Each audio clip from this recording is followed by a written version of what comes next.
Okay. Nais ko lang batiin yung ilan sa mga nauna nang nagpasa ng Module 1. So kung nakikita niyo yung screen, nakikita niyo siguro yung screen, ito yung Google Classroom natin sa pagbasa. So nais kong batiin si Jamandre, Makahilo at Kitalig sa pagpapasa ng tama sa oras. So nagpasa sila ng kanilang module ng maaga. At sana sa mga susunod pang pagkakataon ay makapagpasa din kayo ng maaga at sana gayon din yung iba na makapagpasa ng maaga. So itong mga nagpasa ng maaga nito, ibibigyan ko ng karagdagang marka sa kanilang ipinasang module. So inaasahan ko sa susunod, lahat na nandito sa ating meeting ay makapagpasa din ng maaga at maging iba pa ninyong mga kaklase. Okay, so kung meron pa ditong hindi pa kasali sa Google Classroom, sana ay sumali na kasi 16 pa lang ang nakikita kong kasali sa ating Google Classroom. So ang pag-uusapan natin ngayon ay tungkol sa Module 2.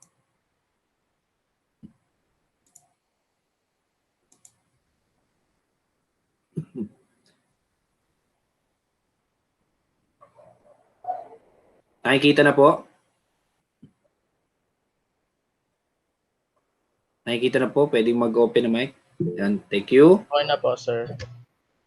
Thank you, Roniel. Thank you, Erin, sa pagsagot. So, ang ating pag-uusapan ngayong umaga ay tungkol sa Module 2, pagtukoy sa kahulugan at katangian ng mahalagang salita. Isa sa madalas nagiging problema ng isang tao kapag nagbabasa, maliban sa yung interest sa pagbabasa, yun talaga yung number one na problema yung interest. Pero maliban doon, isa pa sa nagiging suliranin na nagbabasa, kaya maaring wala rin siyang interest magbasa, ay dahil doon sa pagtukoy niya ng kahulugan ng salita. Minsan kapag ang babasahin ay lubang mahirap maunawaan ng mga salita, nagkakaroon tayo agad ng perception na mahirap o nakakatawad basahin. So, siguro meron kayong experience na ganyan sa inyong junior high school na may mga ilang babasahin na wala kayong choice kundi basahin pero tamad na tamad kayo kasi ang hirap intindihin ng mga salita. At karaniwang problema yon sa pagbabasa. Ngayon, pag-uusapan natin paano natin bibigyan ng kahulugan o tutukuyin ng kahulugan ng isang salita at alamin yung katangian ng mga mahalagang salita sa teksto. O paano din natin kikilalanin o bibigyan kahulugan ng teksto. So simulan muna natin sa pagbibigay kahulugan ng salita. Ano po ba yung ibig sabihin ng salita? Ang salita ay ang unit ng wika na nagdadala ng kahulugan at binubuo ng isa o higit pang morbema na humigit kumulang mahigpit na, may mali ata ako na kopya, mahigpit na sama-samang magkakaugnay at may halagang ponetika. So bigyan natin ng kahulugan yung salita. So yung salita ay binubuo ng mga morpema, binubuo siya ng mga ponetika at higit sa lahat meron siyang taglay na kahulugan. Sir, ano po ibig sabihin ng ponetika? Ano po ibig sabihin ng morpema? Sige, para mas madali nating maintindihan, gawin nating mas madali yung kahulugan ng ponetika. Yung ponetika ay tumutukoy sa maliit na unit ng tunog. Diba? Sabi natin yung salita ay maliit na unit ng wika. Pero sa tunog naman, ang pinakamaliit na unit ay tinatawag nating phonemes o phonema. Ponetika. Ponetika ay pag-aaral ng phonema. So yung phonema, binibigyan natin siya ng simbolo. Nakilala natin bilang isang alphabet. So, alam na natin yon. Bawa, A, E, I, O, U. Diba? Ang tawag doon sa mga tunog na yon ay phonema. A, phonemang A, phonemang E, phonemang I, phonemang O, phonemang U. So, binibigyan natin siya ng representasyon o simbolo gaya ng A, ng E, ng I, ng O, at ng U. So, tawag doon, phonema. Sounds. Diba? Pinag-aaralan nyo siguro yun ng grade 1, yung mga sound. Kung meron kayong pamangkin, kapatid na nag-aaral palang magsalita, tinuturuan natin sila ng ganon, yung mga tunog muna. Tapos, yung ponema, kapag pinagsama yung dalawang ponema o dalawa o higit pang ponema, ang tawag naman doon ay morpema. Ano yung sabihin ng morpema? Ito naman yung maliit na unit ng tunog na may kahulugan. So kanina, yung pinakamaliit na unit ay yung ponema. Tunog lang siya. Pero yung pag nagkaroon na siya ng kahulugan, ang tawag doon ay morpema. Halimbawa, ma. Yung maaring tawag niya sa nanay niya. Ma. So pinagsama yung tsaka a. Ma. So ang tawag doon ay morpema. Isa pang halimbawa, meron tayong morpema na iisa lang ang tunog. Halimbawa, yung paglalagay ng morpemang a. Bawa, doktora. Pag nilagyan mo ng a, yung doktor, alam mo na ibig sabihin nun ay babae. Diba? Pag doktor lang, sabihin lalaki. Pero dapat wala tayong ganong gender stereotype. Pero karaniwan na yun sa wika, ginagamit na natin siya. Halimbawa, tubero. Tubero yung paglalagay ng, paglalagay ng o, madalas ay nabibigyan natin ng kahulugan sa pagiging lalaki. Pero wala sigurong salitang tubera. Wala pa ako narinig na gumamit ng salitang tubera. Pero, madalas yung paggamit natin ng morpemang o, ay nagtataglay ng kahulugan ng pagiging lalaki o pagiging babae. Yung paggamit natin ng salitang ng tunog na pam, panghugas, pantusok. So yung pan at pam, morpema yon. Kasi kapag inilagay mo yun sa salita, nagkakaroon siya ng, meron siyang kahulugan. Ako po, yung pag, nag. So lahat yun morpema. So pinagdikit-dikit na tunog, nagkaroon ng kahulugan. At kapag nabuo na yung mga morpema na yan, magiging wika. So kasama din sa tinuturing nating morpema ay yung mga pantig. So kapag nagdikit-dikit yung mga morpema na yan, yan ay mabubuo na bilang salita. Okay?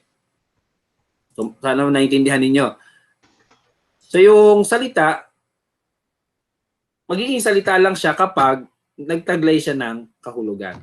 So kapag kahit magsama-sama tayo ng tunog, ng pagsamahin natin lahat ng vowels, lahat ng consonant sa isang salita, pero kung wala siyang kahulugan, hindi siya salita. So yun po yung ibig sabihin nun. Pero bakit ganon, sir? Kahit alam naman namin kung anong tamang pagbasa ng salita, nakikilala namin yung ponema, yung tunog, at alam namin yung morpema o yung unit ng tunog na may kahulugan, pero bakit hindi namin maintindihan minsan kung ano ibig sabihin ng salita? So, yun yung ang ating pag-uusapan ngayon. So, sabi dito, maaaring pagsamahin ng salita upang makabuo ng pananalita, parirala, sugnay, o pangungusap. So, kapag pinagsama-sama natin yung, sumunod sa maliit, ponema, morpema, salita, parirala, phrase, kasi masanay kayo sa English parirala o phrase, tapos sugnay, clause, tapos pangungusap, sentence, talata, paragraph, at teksto. So mas malaki na yung teksto o text. So yun yung anatomiya ng pananalita natin. Yung baga ganun siya, ganun natin siya hihimay-himayin. So kung hindi mo maintindihan yung salita o yung tunog pa lang, hindi mo makilala yung tunog, hindi mo rin makikilala yung mga susunod pang mas malalaking bahagi ng pananalita. Isa sa mga katangian ng salita ay ang pagkakaroon ng maraming kahulugan. So minsan, meron tayong pagkakataon na yung salita ay nagtataglay ng higit pa sa isang kahulugan. Higit pa doon sa nakalagay sa diksyonaryo. So may iba't ibang paraan kung paano bibigyan kahulugan ng salita sa nabasang teksto. So paano siya bibigyan ng kahulugan? So din nating pag-uusapan. Una ay ang pagtukoy ng kasing kahulugan. Ito yung pinakamadalas, pinakamalimit na gamitin at pinakakaraniwang uri ng pagpapaliwanag. So halimbawa, kung gagamitin natin sa pangungusap, halimbawa, palaging laman ng kanyang haraya ang labanan ng kanyang paboritong superhero sa pelikula. Ang ating hahanaping kahulugan ay haraya. So, Siguro kung alam mo na yan, siyempre madali nyo masasagot. Pero kung hindi niyo alam, paano kaya natin matutukoy yung kahulugan ng salitang haraya gamit yung pagtukoy sa kasing kahulugan? So, sino kaya maaaring sumagot? Pwede mag-chat, pwedeng magbukas ng mic kung alam ang kasagutan. Paano kaya natin matutukoy yung kasing kahulugan niya gamit yung pangungusap? May context clues. So ano kaya yung context clues natin dyan?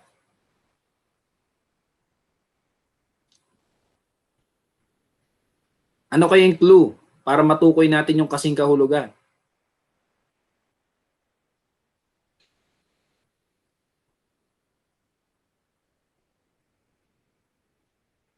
O ano yung kasing kahulugan? Haraya? Sige, tukoy mo natin. Ano kaya dito yung pwede magpakita ng kasing kahulugan? So, maaring hindi siya salita lang, maaring isa siyang parirala o phrase, o isa siyang sugnay o clause. Paborito? Hindi, iba pa?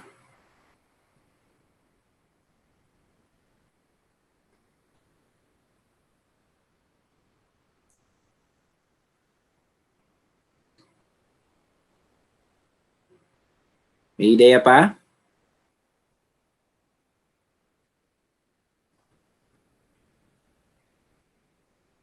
Okay, sige.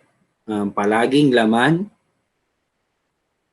So tingin nyo, alin kaya dito yung tinutukoy na palaging laman ng kanyang haraya? Ano kaya yon?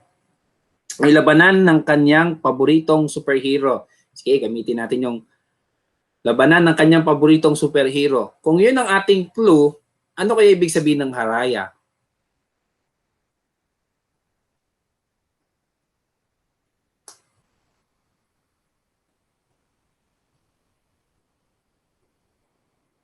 Ano po ibig sabihin ng haraya?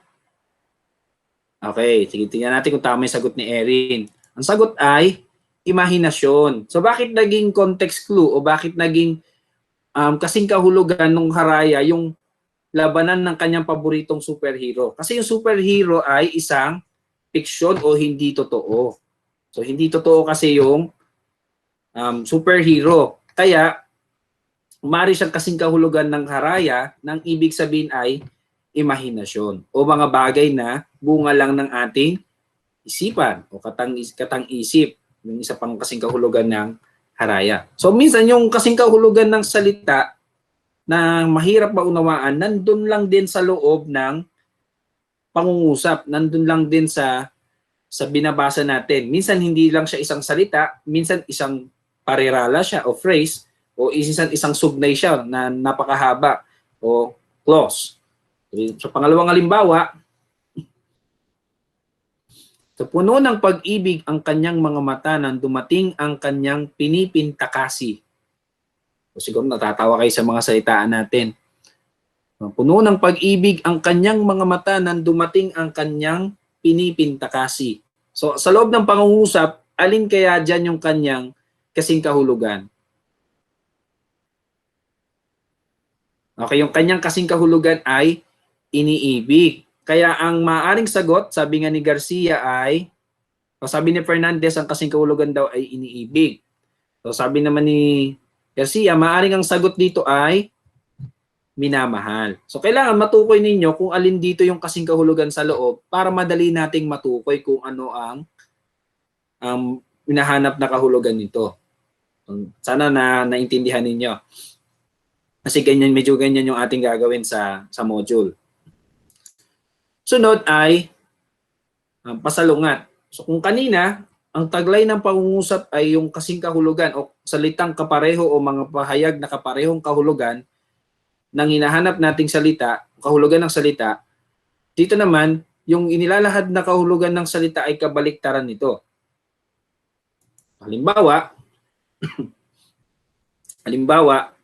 wala nang galimgim sa puso ni Juan dahil hindi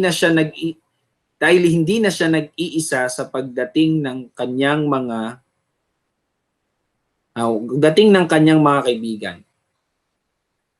Okay, ano kaya dito ang kasalungat ng galimgim? na sinasabi.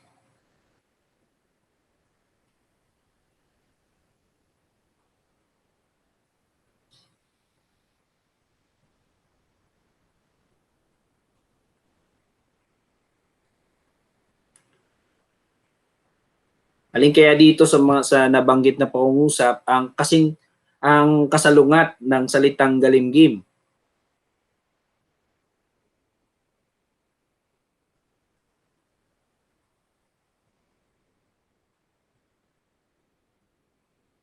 Okay, sabi ni Hermosa, nag-iisa.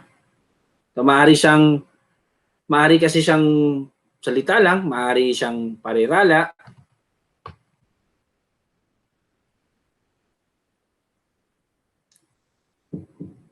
Sige, may iba pang kasagutan?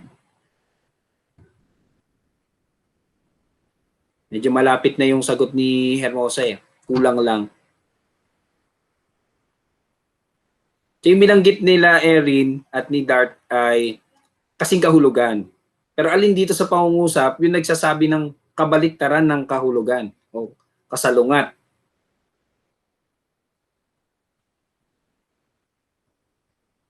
Malapit na yung sagot ni Hermosa, kulang lang.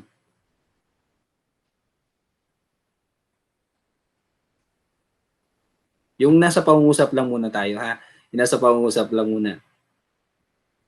Alin dyan sa pangungusap na nabanggit sa pangungusap yung kabaliktaran ng kahulugan. Maaring salita lang siya, maaring parirala siya o phrase, maaring sugnay o clause.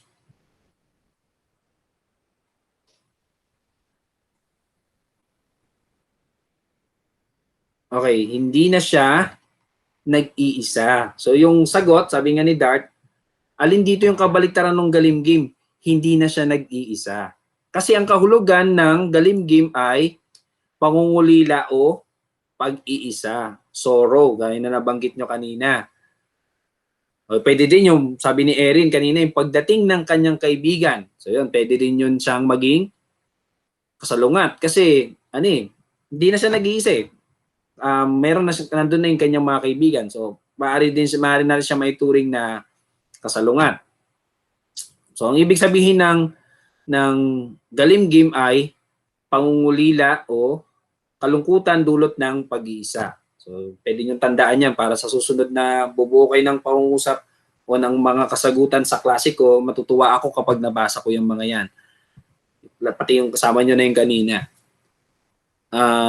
So, sana nakita ninyo na minsan sa loob ng pangungusap, hindi inilalahad yung kasing kahulugan, bagkos ang inilalahad ay kabaliktaran o kasalungat para matukoy natin kung ano yung kahulugan niya. So halimbawa, hindi ko na salungguhitan, ang salungguhit diyan ay narahuyo.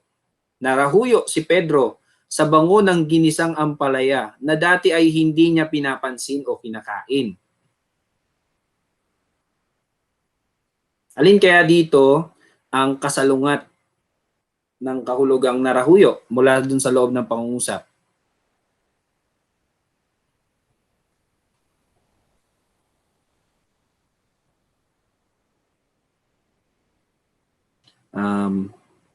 Sabi ni Fernandez na dati ay hindi pinapansin o kinakain. Dati ay hindi niya pinapansin. So tama yon. So ang kabaliktaran ang kasalungat na kahulugan ng narahuyo sa loob ng pangungusap ay dati ay hindi niya pinapansin at kinakain. Kaya ang sagot ay, ano kaya yung sagot natin? Ano kaya yung sabihin ng narahuyo? Kung ang kabaliktaran ng kahulugan niya ay hindi pinapansin.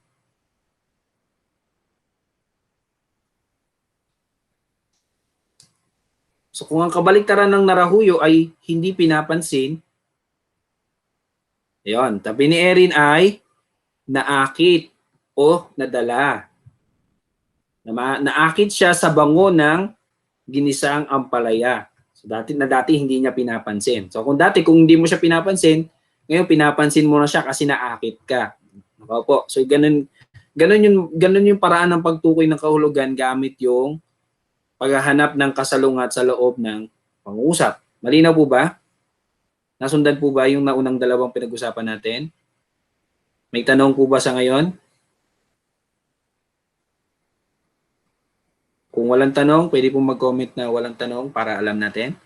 Okay? Okay, salamat. Kung may maisip kayong tanong, mamaya pwede kayong magtanong. Sunod ay klasifikasyon o pag-uuri-uri. Nangangahulugan itong uri o klase ng bagay, mga gawain o ideya. Pinaliliwanag kung ano ang pagkakaiba ng isang termino sa ibang salitang nauuri sa pangkat ng kinabibilangan nito. So medyo critical kasi yung salitang pag-uuri. Critical o klasifikasyon kasi anong uri? Anong magiging batayan natin ng pag-uuri? Kaya naglagay ako dito ng ilang paraan paano natin mauuri yung salita. Maaari natin siyang iuri batay sa katangian, siya ba'y pangalan, siya ba'y pang-uri, ito ba'y pandiwa, ito ba'y pang-abay, ito ba'y pangatnig, o iba pa. Kasi minsan kung hindi natin alam kung ano siya, kung siya ba'y pang-abay, siya ba'y pandiwa, hindi natin alam kung ano ang gamit ng salita sa loob ng pangungusap. Mamaya akala natin siya ay pang-uri pero yun pala ay isa pala tong pang-abay. Ano pinagkaiba sir ng pang-uri sa pang-abay? Halos pareho sila. Pareho silang naglalarawan. Pero yung pang-uri naglalarawan sa pangalan, yung pang-abay naglalarawan sa kilos.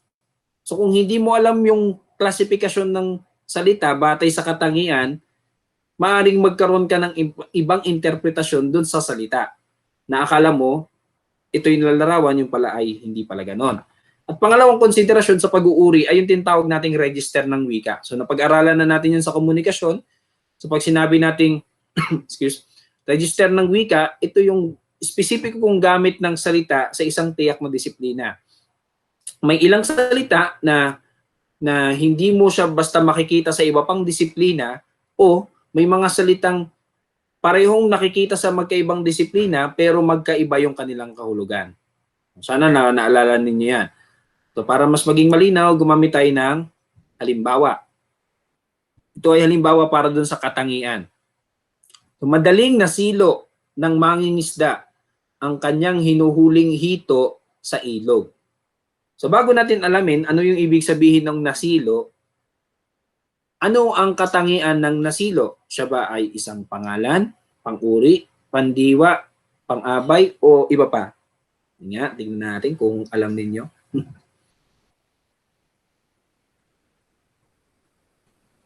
Sabi ni Erin, pandiwa. Palagay ng iba. O may sabi na, sir, what's pandiwa? What's pangalan? What's pang-uri? Dati nung face-to-face, may gumaganyan sa akin eh. May gumagano sa akin, sir, what's pangalan? Pag kinang-English mo naman, sir, pwedeng Tagalog. So, mahalagang alam natin yan, ha? Pangalan, pasensya na kayo, kulang ng NG yan. Dapat double NG yan. Pangalan, tumutukoy sa ngalan ng tao, bagay, hayop, lugar, pangyayari. Pang-uri, tumutukoy sa naglalarawan sa pangalan. Pandiwa, salitang kilos. Pang-abay, naglalarawan sa kilos.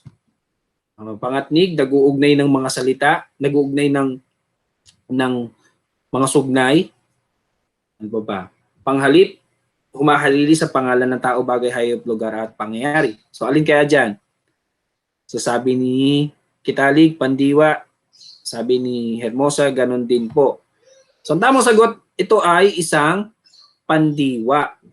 Pandiwa. Bakit? Kasi gumamit tayo ang tawag dito? Nilagyan natin siya ng panlapi na. Yun na, ginagamit lang siya kapag ang salita ay gagawin nating kilos. So kung silo lang yung ginamit, silo, ito ay isang pangalan. Pero kapag nilagyan ng na, nagiging pandiwa. Halimbawa,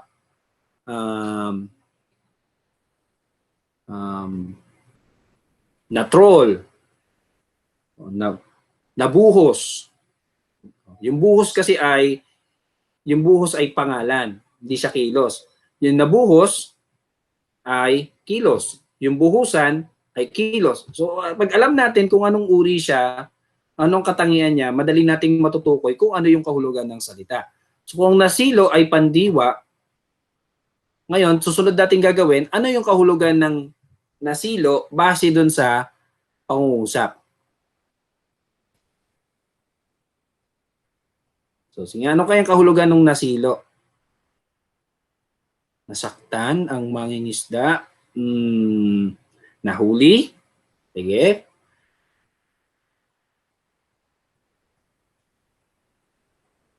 Siguro hindi niyo pa narinig tong salitang nasilo. So kapag sinabing nasilo, nahuli siya pero kailangan gumamit ng patibong. Kulang ng N. Sorry. Nilagyan siya ng patibong. Patibong po yan, hindi yung patibog. Patibong o bitag. So, kasi pwede ka naman mangisda ng fishnet. Maglagay ng mangisda gamit yung pamingwit. Pero pag naglagay ka ng trap, sa English niyan ay trap. Silo. Na trap. Nasilo. So, naglagay ka ng isang trap, ang tawag doon ay nasilo. O, nahuli mo sa pamagitan ng bitag o patibong. So, sana magamit niyan sa inyong mga sagot pagdating ng pagkakataon. So, sana nililista ninyo. Okay. Subukan naman nating bigyan ng kahulugan yung salita gamit yung register ng wika. Sa halimbawang pangusap, hindi nakalilimutang patubuan ni Nena ang kanyang singsing upang hindi maremata. So dahil ang pinag-uusapan natin na register, kailangan muna nating alamin saan nakarehistro yung salitang patubuan.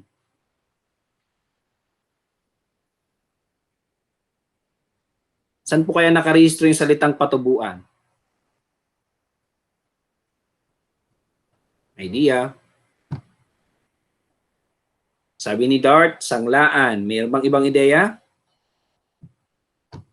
Pawn shop? Pareho lang yun ha. Sanglaan tsaka pawn shop? Okay, mayroon pa bang ideya? So tama yung nabanggit ni Dart tsaka ni Erin. So ito ay nakarehistro sa investment, pwede. Pero mas malapit siya sa kategorya ng sanglaan o pawn shop. Bakit? Ano yung salitang, maliban sa salitang patubuan, ano yung salitang pwede nating maging patunay na ito ay isang sanglaan? Ano naging clue ninyo? Okay, yung remata, tsaka most common yung remata kasi ginagamit talaga siya dun sa sanglaan. At yung singsing, di ba?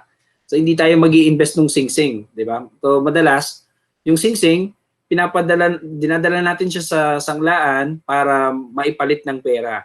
So yung remata, ibig sabihin, nakuha. Hindi mo na mababawi yung sinangla. Ngayon, ano ibig sabihin ng patubuan? Ano po ibig sabihin ng patubuan?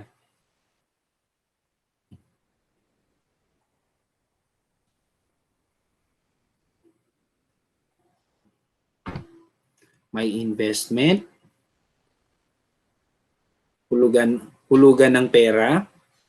Siguro hindi pa kayo nakaka-experience magsangla kaya hindi nyo pa alam yung tamang termino. Pero tama yung nabanggit ninyo.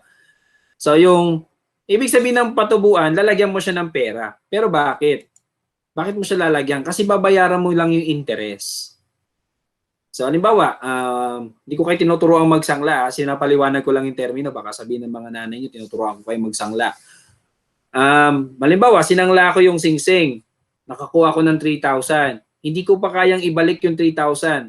So babayaran ko muna yung buwan ng interest ng 3,000, sabihin natin 10%, so 300 pesos. So yun muna babayaran ko yung 300 pesos yung interest para hindi siya maremata. So kung hindi mo alam na yung terminong patubuan ay termino sa sanglaan, iisipin mo na ang tinutukoy dito ay maka-imagine ka ng halaman kasi tubo eh. So importante na alam natin kung ano yung gamit ng salita sa espesipikong disiplina para maunawaan natin kung ano yung kanyang kahulugan.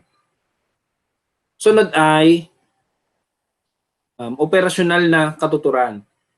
So nagsasaad kung ano ito at ang kahalagahan nito ay nakasalalay sa realidad at katotohanang napapaloob sa isang definisyon. So para mas madali nating maintindihan, nagbabago ang kahulugan ng salita batay sa pagkakagamit nito sa teksto. Maring masaklaw nito yung mga nauna nating napag-usapan, pero pag sinabi nating operasyonal na katuturan, yung kahulugan ng diksyonaryo ay iba sa kahulugan ng teksto. So, yung pagkakagamit ng salita sa diksyonaryo, sabihin nating takip silim ay, sabi sa diksyonaryo ay paglubog ng araw. Pero pag sinabi naman sa kwento o sa isang teksto, yung takip silim naman ay maaaring magbigay ng kahulugan ng pagwawakas ng buhay ng tao. O sabihin ng isang matanda na bago siya magpaalam, 'di ba, na nandito na ako sa takip silim ng aking buhay. So siyempre anong iisipin mo, lumulubog na yung araw. So hindi ganon. Kundi pwedeng ibig sabihin nun ay pagwawakas ng buhay. So nakikita natin na yung kahulugan ay binibigay sa pamamarang operasyonal o kung paano siya ginagamit sa loob ng teksto. Sunod ay bukang liwayway. So yung bukang liwayway ay katumbas ng madaling araw. So yung ano pinakaiba ng bukang liwayway sa madaling araw? Yung madaling araw, wala pang araw yon. Yung bukang liwayway, papasikat na yung araw, sunrise. Pero sa teksto, maaring magbigay ng kahulugan yung bukang liwayway bilang pag-asa. So yun yung sinasabi nating operasyonal na katuturan. So malinaw po ba? Malinaw po. So yung kahulugan, nagbabago, depende sa kung paano gagamitin sa teksto. Kasi napakarami nating pwedeng maging halimbawa dyan. Halimbawa, sige gamitin natin, bigay pa tayo ng halimbawa. Halimbawa ay dilim. Kaya huwag na ng dilim kasi may nabanggit na tayong takip silim. Sabihin nating pula. So yung pula ay isang kulay pagdating sa konotatibo. Pero pag sinabing pula sa isang teksto, pwede siyang magbigay ng kahulugan bilang, ano kaya ang pwedeng maging kahulugan? Sa konotatibo, mula sa diksyonaryo, ang pula ay isang kulay. Sa denotatibo o mula sa teksto, ano kaya maaaring maging kahulugan ng pula? Ano po kaya para sa inyo?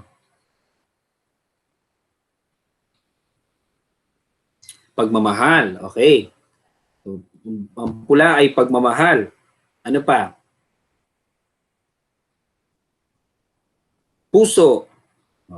Pagmamahal, puso. Dugo. Okay, pwede.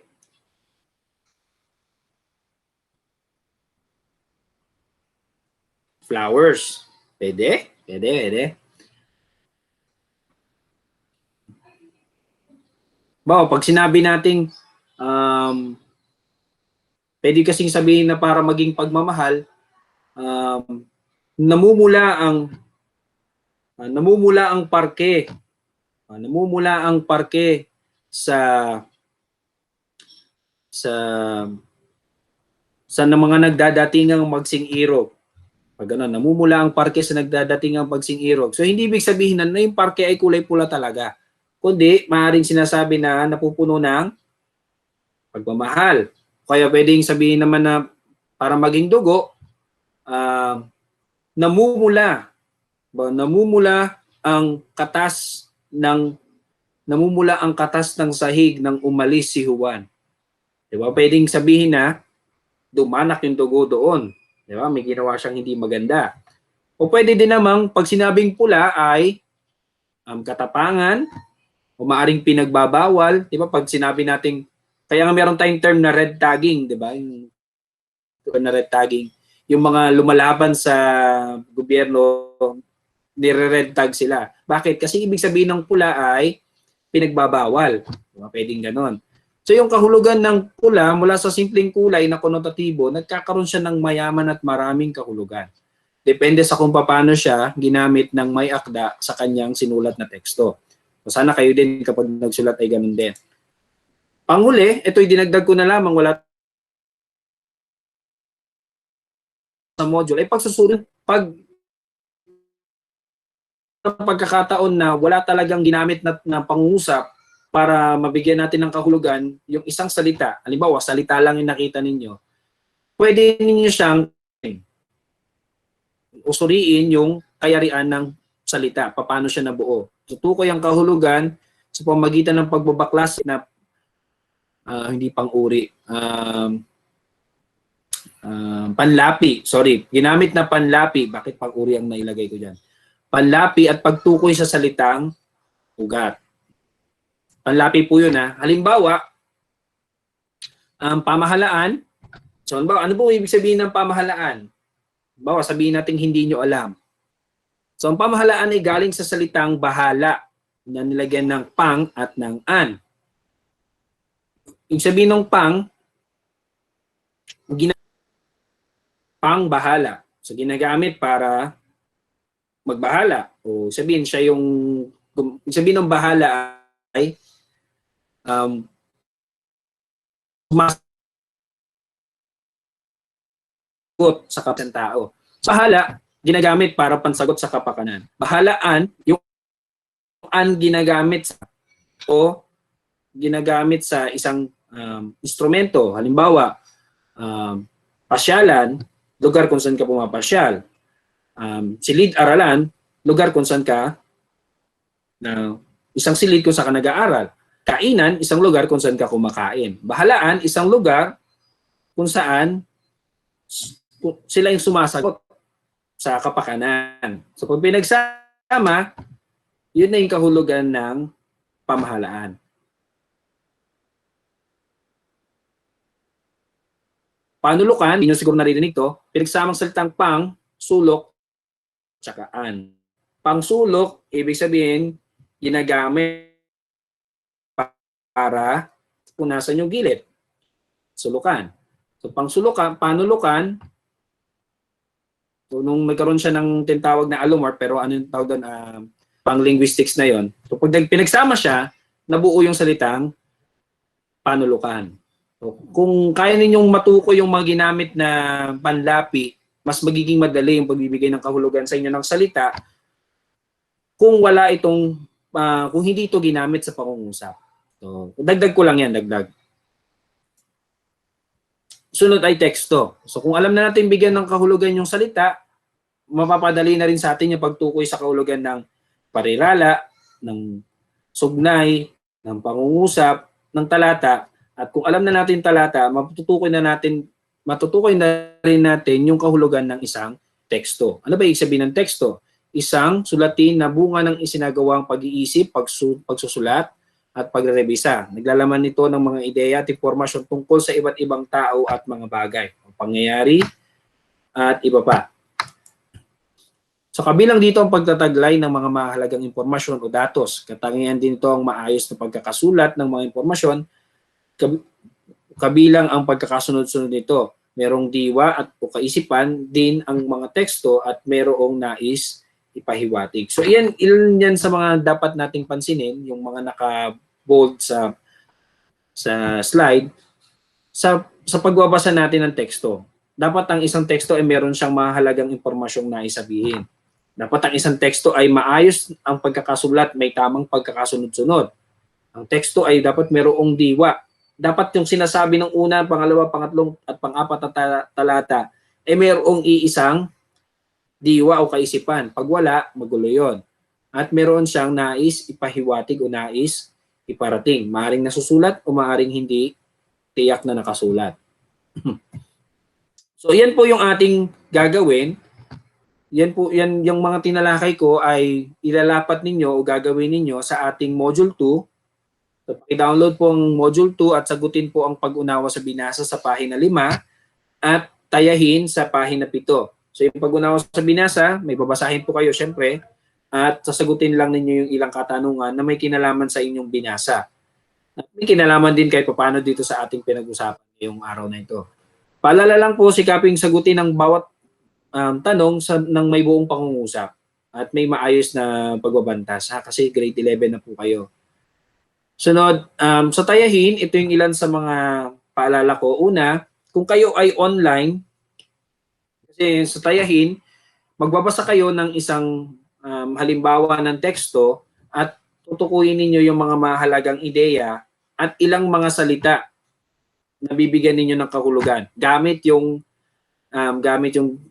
tinalakay natin kanina. So, sa online, maaari kayo maghanap, magsaliksik sa internet ng babasahin o maghanap ng kung anumang tekstong Filipino po dapat, na nandun sa inyong tahanan. Sa modular, kumuha lamang po kayo ng sanggunian na mayroon sa inyong tahanan gaya ng lumang aklat. Kung meron kayong mga aklat noong junior high school, pwede kayong kumuha doon. Kung may dyaryo kayo, wag lang yung alam nyo na, at iba pa. So, basta hanggat maaari walang lalabas para lang kung maghanap ng babasahin. At ipapaliwanag ko lang ilang mahalagang termino. Una, pag sinabing mahalagang datos, ilagay dito yung mahalagang impormasyon na inyong naunawaan sa teksto. So basahin muna yung teksto at kung ano naintindihan ninyo, maaring direkta nyong kunin o maaring sariling paglalahad, yun yung ilalagay nyo sa mahalagang datos. Sa mga salitang nais bigyang kahulugan, magtala ng hindi bababa sa 5 salita o mga salitang bibigyan ng kahulugan gamit ang iyong natutuhan mula sa suriin o dito sa aking tinalakay. So iwasan gumamit ng diksyonaryo sapagkat lain itong sukatin ng inyong natutuhan. So mas maganda, kunin niyo po yung direktang pangungusap na mula dun sa teksto at lagyan niyo ng salungguhit yung bibigyan niyo ng kahulugan para alam ko kung tama yung inyong pagpapakahulugan. So kunin niyo yung direktang pangungusap mula sa teksto at ilagay niyo dun sa inyong kasagutan at sa baba ilagay ninyo yung kahulugan. Okay po? Malinaw po ba? Iwasan pong tumingin sa diksyonaryo ha. Lalo na sa internet kasi sa internet hindi tama lagi yung kahulugan ng pangungusap. Di sigurado kasi sa mga sources na doon eh. Oo, kasi gaya na nabanggit ko noong nakaraan, kahit sino kasi pwede magbigay ng kahulugan. So, huwag kayong kukuha sa internet. Mas maganda na magbigay kayo ng kahulugan base sa kung paano nyo siya naintindihan sa teksto. Okay, sabi ni Dart, mahirap. Kaya niya yan. Siguro minimum lang naman ng 5. Kung masipag kayo, gawin yung 10. Kayo nang bahala. Basta minimum ng 5. May tanong po? May tanong, meron bang hindi naintindihan sa... nagtaas ng kamay si Erin. Ano po yon? Sir, about po sa di ba po, yung sa pag-access po ng module natin, sa may e-learning po, yung sa may e-libro, kasi po sabi kay you need access daw po, hindi po mabuksan. Hindi mabuksan. Ginamit niyo po ba yung inyong... Ginamit niyo yung inyong DepEd Marikina account? Opo, sir. Sige. Gito na lang. Ang tawag to, ida-download ko na lang lahat tapos ipo-post ko na lang sa ating classroom para madali ninyong ma-download. Sige. Ano na lang. Yeah. Ay, wait, di mo ma-access. Pinis ng iba? Ako nga naka-access na nga ako sa file niya. Ano yun, Roniel? Hindi siya naka-access, samantalang naka-access naman ako doon. Ano po yun? May tanong pa po ba? Wala na po, sir. So, meron na lang tayong 6 minutes. So, paalala po, salamat. Paalala po kung hindi pa kayo kasali sa Google Classroom, sumali na po kayo kasi doon lang po siya pwedeng, wait lang, ay gumalaw ng aking slide. Yun lang naman yung paalala ko na sa huli, lahat po ng gawain ay ipapasa lang po sa Google Classroom. May mga nagpasa pa rin sa platform pero binigyan ko ng grade. Pero sana next time sa Google Classroom lahat kasi may tendency kasi na lalo kung marami magpapasa doon. Para maiwasan natin yung pagkawala ng output, so sa classroom po tayo magpasa. Po. At paalala ko din pala dun sa mga may kulang pa sa first semester, malapit na po ko tayong mag-release ng grades. Kung may kulang pa kayo, pakikumpleto na. Sir, may listahan kayo, sir, kasi medyo nawawala ako dun sa first semester kasi hindi ko ma-backtrack na maayos eh. Sige. I-message mo ako o kaya email mo ako para may pakita ko sa iyo kung meron ka mang kulang o wala. Alam ko nag-post ako sa Facebook group niyo, tama ba? Kung ano yung kulang ng bawat isa sa inyo. Nakita niyo ba 'yon? Yun ba yung yung may quiz ba yung sulat yung mo, sir? Naka-table siya tapos may kulay. Sige, wait lang. Hanapin Hindi po, ko lang sir. ha. May 4 minutes pa naman ako.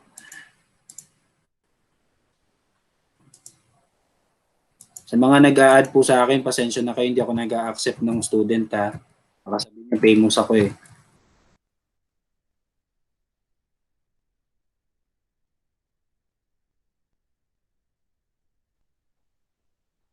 Sige, papakita ko sa inyo yung pinost ko para tignan na lang ninyo doon.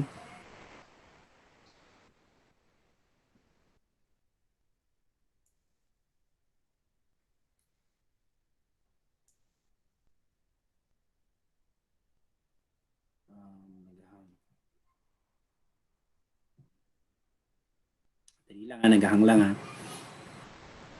Ito.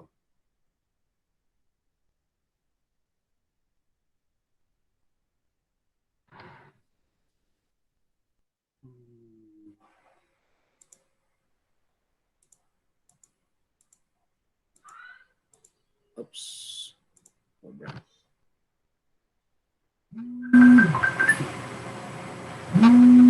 Dali lang ha.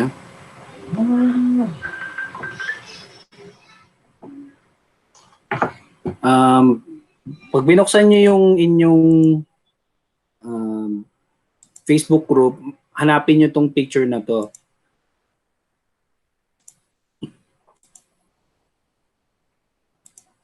Nakikita na po? Nakikita na ba? Yun pala yun, sir. Yung may mga green, ibig sabihin nun, ay nakalagay legend.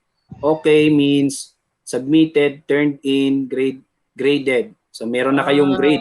Pag meron kayong pag nakalagay okay. Yung may mga red na okay, sabihin niya late nagpasa yan, hindi ko pa siya na-check. Pero syempre na-check ko na siya ngayon kasi matagal na. Well, expected Yung green, sa akin. ibig sabihin po nung green, kulang pa kayo. So, pakihabol po. Yan. Nilagay ko yan para reminder sa inyo kung anong kulang ninyo. Paki-check na lang po. Salamat po, sir. Sorry, di ko nakita po yun sa, Facebook. Sa mga hindi pa nakakita, paki-check na lang po kasi kailangan na naming magpasa ng grades. So, sana within the day, may pasa ninyo yung kulang para matapos. Sir, saan po yung pagsusulit? Ano po yan? Saan po yung dun po sa second quarter ng pagsusulit? Saan po yun makikita? Nakapost yung link sa group natin. Wait lang. Sige, papakita ko din sa inyo. Time first lang ha. Okay lang po, sir, kahit mag-overtime. Papakita ko sa inyo para medyo konti ngayon nagsagot ng pagsusulit.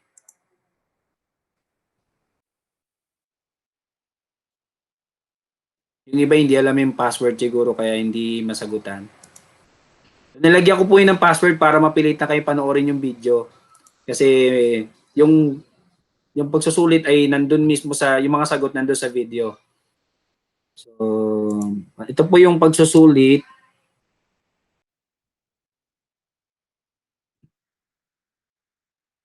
Nakikita po ba? Pag nagpunta kayo sa Google Classroom, nakalagay dyan Galawang Markahan Semestre 1. Nakalagay pagsusulit tinggil sa kasaysayan ng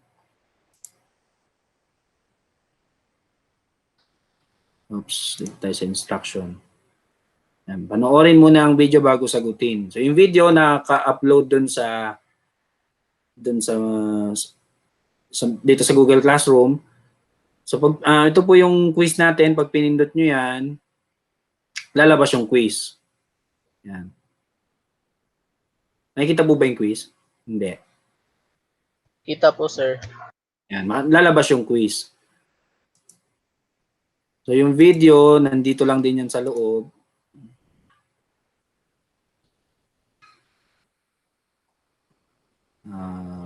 Saan na yun?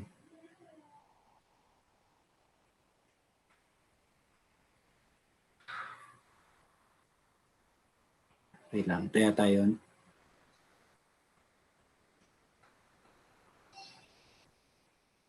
Saan na ba yun? Ito yata yun.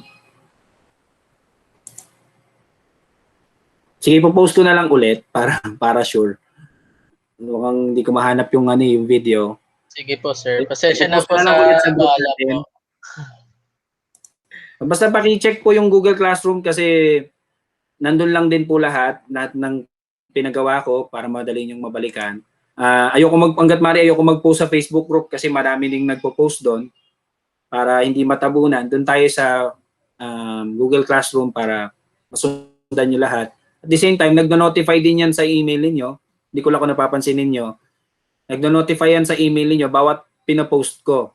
So, ang purpose nun para malagi kayong ma-remind, malagi kayong mapalalahanan. So, pakicheck din po yung email. Di ko lang na-active yung yung isa pang DepEd account ko po, sir. Kaya di ko nakikita yung notification sa inyo po, sir. Kaya Bawat pinapost ko, magre-remind sa inyo yung Google Classroom kung ano yung mga pinost ko, kung ano yung submissions ninyo na kailangan ninyong maipasa. Makakatulong yan. sige po, noted po. Salamat po, sir. Okay, kung wala nang tanong, maraming salamat sa pag-attend ngayong araw. Kung gusto nyong balikan tong video na to, ipopost ko ito mamaya sa ating Google Classroom. Sige po, salamat. Thank you po. Salamat po, sir. Thank you po, sir. Salamat. Sige po, sir. Sige. Oh.